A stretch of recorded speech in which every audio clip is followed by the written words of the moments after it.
Okay, our goal is to make this shape sketch into this more regular shape using geometric constraints.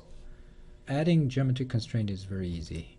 Whenever you want to add a geometric constraint to an entity, you just select it, and you can either use this pop-up menu. There may be some geometric constraint you can add, or on the left hand side in the property manager there's an add relationships group. There are relevant applicable geometric constraints are listed. So I want to add horizontal constraint, and maybe this one also need horizontal constraint, and I adjust the shape. And another thing is probably these two lines, inclined lines, may need to be parallel to each other.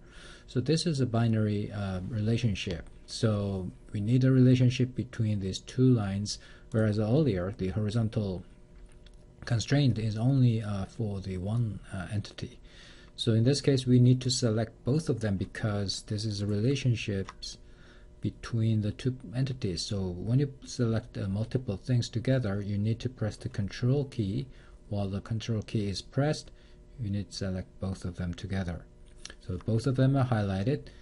Add relations, relevant applicable constraints are listed, and one of them is parallel, so you need to select.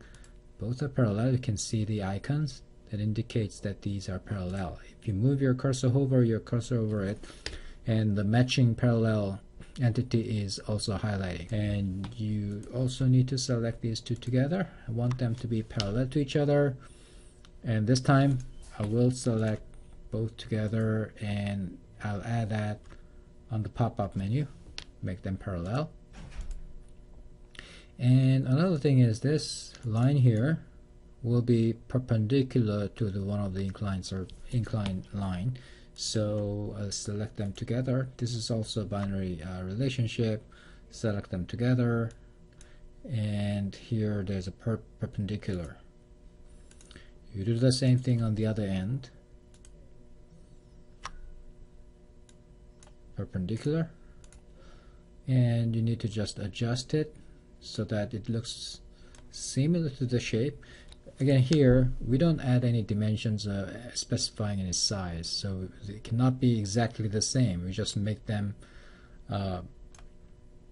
look similar by adding geometric constraint. If you move the sketches entities around, and you see how the constraints are applied to the sketch, and this is just the exercise for adding geometric constraints.